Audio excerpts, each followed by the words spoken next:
Une enclave et une contre-enclave, un œuf et des perles, des esclaves, des pirates et un 4x4. Bienvenue à Mada et Nawa, à Oman et dans les Émirats Arabes Unis. Et ici, c'est vraiment la Géozarbie.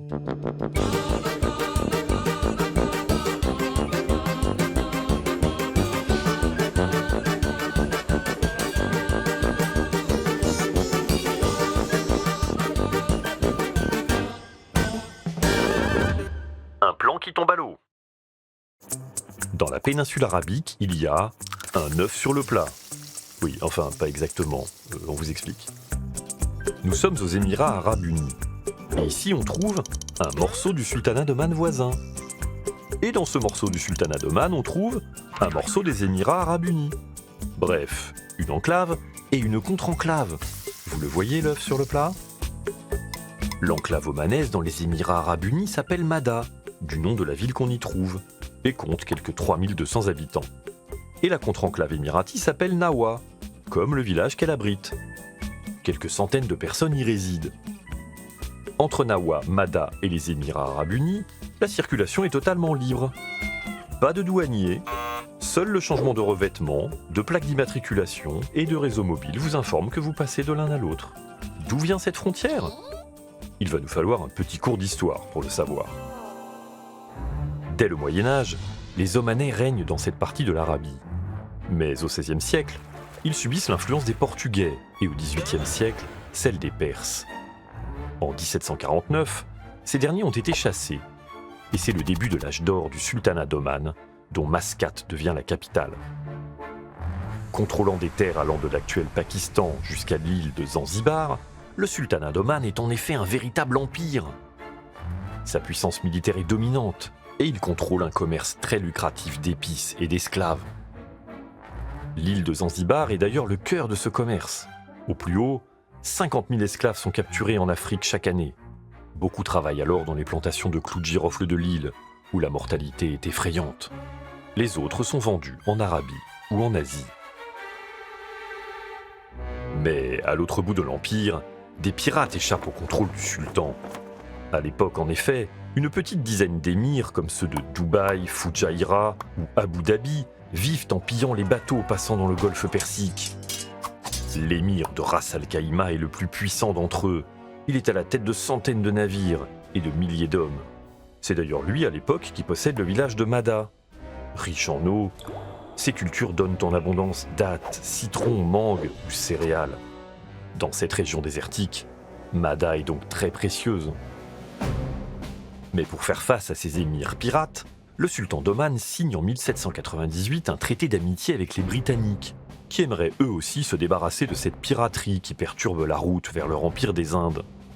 En 1809, puis 1819, les Britanniques aidés des Omanais mènent ainsi des expéditions punitives. Sur toute la côte des pirates, ils détruisent des navires, rasent des fortifications et rayent de la carte la ville de Ras Al Khaimah, 2 fois. Soumis, les émirs de la côte se voient alors contraints de signer en 1820 un traité général maritime, suivi en 1853 d'une trêve maritime perpétuelle, qui les oblige à abandonner la piraterie et à reconnaître la marine britannique comme la seule autorité dans le golfe Persique. Les Émirats de la côte des pirates deviennent alors les États de la trêve et deviendront plus tard protectorats britanniques. Les pirates se reconvertissent alors dans la pêche des perles, c'est beaucoup plus pacifique. Mais les Britanniques ne s'arrêtent pas là. Au milieu du 19e siècle, ils aident aussi Zanzibar à prendre son indépendance. Coupé alors de son cœur économique, Oman décline et devient à son tour protectorat en 1872. Et en 1890, c'est au tour de Zanzibar. En cette fin de 19e siècle, les Britanniques dominent la région et font partout abolir l'esclavage. Pendant ce temps, le riche village de Mada a été pris à l'émir de Ras Al Khaimah par une tribu locale. Car c'est en fait une époque où, dans la région, tout est affaire de soumission à des seigneurs locaux, eux-mêmes sous l'aile de seigneurs plus puissants. Un système d'allégeance qui change au gré des rapports de force, des intérêts ou à la mort d'un seigneur, et où les frontières n'existent pas. C'est ainsi qu'à la fin des années 1930, Mada reçoit la visite de représentants de plusieurs émirs, ainsi que d'un envoyé du sultan d'Oman. Et lors du banquet organisé pour l'occasion, les émissaires demandent aux villageois de choisir leur protecteur. Ils désignent alors le sultan d'Oman. Il est en effet le plus puissant et saura donc les protéger. Et comme il a une réputation d'homme bon, il ne viendra pas piquer l'eau du village. Tout autour, on choisit au contraire la protection d'un émir, en particulier dans le village voisin de Nawa, qui se met sous la protection de l'émir de Sharjah. Mais le 4 mars 1938, le pétrole jaillit pour la première fois d'un puits creusé en Arabie Saoudite voisine. Dans les États de la Trêve et à Oman, on commence alors à prospecter pour en trouver. Et c'est important, car l'économie de la pêche de perles est sinistrée. Mais qui dit pétrole dit nécessité de savoir à qui appartient le sous-sol, et il faut pour cela tracer des frontières. Un diplomate britannique, un certain Julian Walker, est alors chargé de cette difficile mission. Entre 1955 et 1957, il parcourt la région au volant de son 4x4, avec comme seul outil du papier, une boussole, un stylo et le compteur kilométrique de sa voiture. Il rend alors visite à tous les chefs locaux et leur demande où est leur territoire. Walker présente ensuite ses tracés forcément divergents à des chefs d'autorité supérieure, qui tranchent avec lui. Résultat, 31 cartes, surnommées le puzzle de Walker, et qui sont la base des premières cartes officielles de la région, parues en 1963. Et voici d'ailleurs ces cartes, sur lesquelles on peut voir à quel point toute la région est en géozarbie. Oman, Ras El Khaimah, Dubaï, Fujairah, Ajman sont tous en plusieurs morceaux. Sharjah en compte même 6. On avait un œuf sur le plat, on a maintenant une omelette. À propos d'œufs, les frontières exactes de Mada avec le voisin Nawa posent encore problème, comme d'autres dans la région d'ailleurs. Et il faudra plusieurs négociations diplomatiques pour qu'un accord sur les frontières entre les deux villages soit finalement trouvé, avec Mada contenant donc Nawa. Oui, c'est un peu compliqué. Heureusement, il y a plus simple. Umm al-Quwain est en un seul morceau, tout comme Abu Dhabi, qui est d'ailleurs maintenant l'émirat le plus puissant de la région. C'est en effet le plus vaste, et celui qui possède de loin les plus grandes réserves de pétrole.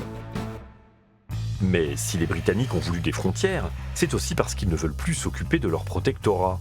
L'Empire britannique est en effet en pleine décolonisation, et le Royaume-Uni n'a plus les moyens d'assurer la sécurité du golfe Persique. Oman retrouve alors sa pleine indépendance en 1970, et des discussions ont lieu pour que les Émirats se fédèrent.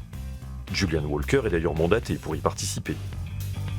Les Britanniques craignent en effet que chaque émirat soit trop faible s'il est isolé face aux puissants voisins que sont l'Arabie Saoudite ou l'Iran. Finalement, à partir du 2 décembre 1971, les Émirats choisissent de former les Émirats Arabes Unis, avec comme capitale Abu Dhabi. Et c'est donc parce que Nawa est devenu émirati ce jour-là que notre œuf sur le plat est devenu une frontière internationale. Grâce à l'exploitation du pétrole, les Émirats Arabes Unis connaissent un spectaculaire développement. À Abu Dhabi, l'émir Zayed Ben Sultan Al Nahyan lance une politique de grands travaux qui feront de son émirat l'opulente cité qu'on connaît aujourd'hui, tout comme Dubaï ou Sharjah. Mascate, la capitale d'Oman, a connu quant à elle un développement plus discret, comme dans tout le sultanat d'ailleurs. Car, même s'ils ne sont pas à plaindre, les Omanais sont moins riches que les Émiratis. Et oui, ils ont beaucoup moins de réserves et produisent 3 fois moins de pétrole. Cette réalité se retrouve dans notre œuf sur le plat. Oui, enfin dans l'autre œuf, voilà. Nawa compte 65 maisons au total, et des installations toutes neuves. Une école, une mosquée, une clinique, une centrale électrique, une salle de sport et une piscine. Car ici, comme partout aux Émirats Arabes Unis, il est facile d'avoir de l'eau, grâce à l'argent du pétrole. Mada l'omanaise est quant à elle moins moderne. On y manque de travail, et il faut aller aux Émirats voisins pour être mieux payé. Une situation qui s'explique aussi par l'éloignement de Mada avec Oman.